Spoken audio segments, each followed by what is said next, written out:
Cheap, quick, easy, and most of all, amazingly tasty is the best way to describe today's recipe. Pork belly roll filled with fresh herb, spices, and some mustard. You can't go wrong with it. The flavor is amazing, price is awesome, super easy to make. We're gonna start off with our pork belly. The one I picked up was boneless pork belly. Unfortunately, mine had the top layer of the skin removed, which means I'm gonna miss out on that crunchy outside layer. That being said, it's still gonna taste amazing, so I can't cry too much about it. First thing you wanna do is leave your meat in a refrigerator overnight. You want it nice and chilled. You don't want to work on that when it's room temperature. It's unsafe and it will make your life that much harder to cut it and splice it the way you need to. What you want to do is splice the meat lengthwise, right in the middle, to open it up like a book. Try not to cut all the way through the top or bottom of the meat. Unfortunately for me, since I was recording, so I had the cut facing away from me towards the camera, I made that mistake. That being said, you can still finish this recipe. It's just not going to be as presentable as it could be without making that mistake. When you're done cutting, open up your meat, lay it out flat on a table, apply whatever binder you want to use. I'm gonna use classic yellow mustard. You can use oil, butter, or your favorite hot sauce, or go without any binder, choose whatever spices you want to use. For me, I'm going easy today. I'm gonna use sea salt, fresh ground pepper, make sure it's fresh, much better flavor. Granulated garlic, the one I always use is from Costco. Costco has one of the best tasting granulated garlics. Next, I'm gonna use fresh sage leaves. You can use dehydrated herbs.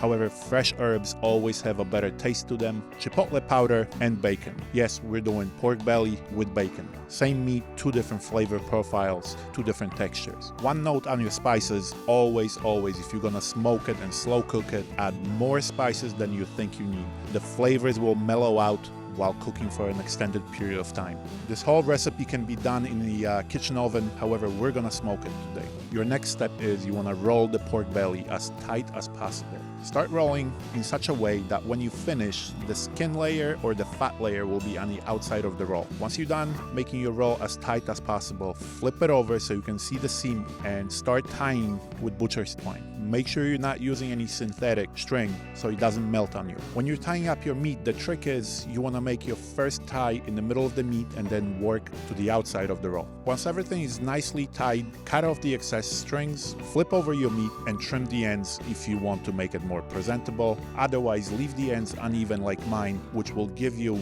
different texture and flavor on the ends of the roll. If you're gonna bake it, I advise you bake it at 250 for skinless, 350 for pork roll with a skin. 350 degrees Fahrenheit is the lowest point at which skin will start crisping up nice and even. If you don't have the skin, cook it at 250 so you can cook it for an extended period of time, make it more tender, more juicy. For me, I'm gonna smoke my meat today. I always like to start my smoker on the lowest setting possible for about an hour to 2 hours, depending on how long it takes for the meat to start absorbing that smoke flavor. The way I know when to crank up the heat to cooking temperature is I look at the meat. If it becomes a little bit more dark in color and more red, I know I have enough smoke flavor on it. I can start cooking at the desired temperature. For my smoker, I usually set it to 250 since I know that my smoker will fluctuate in temperature from 250 to 300. I don't want to go too high because I want to take my time with it. The whole cook will take me about 3 to 4 hours. Of course, you can make 350 and finish it quicker. Might not be as tender, might not be as juicy. While cooking, optionally, you can flip over the meat every half an hour or so to make all the sides more crispy, or do what I did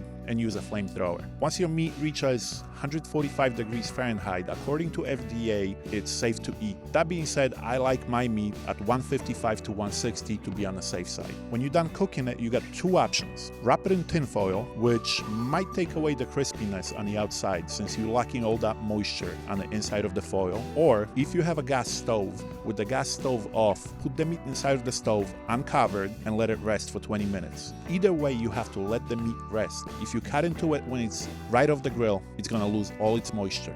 Let it rest for 20 minutes. When it's ready, slice it up, enjoy. If you like that recipe, don't forget to subscribe for more. If you don't, kvodes caralho. See you on the next one.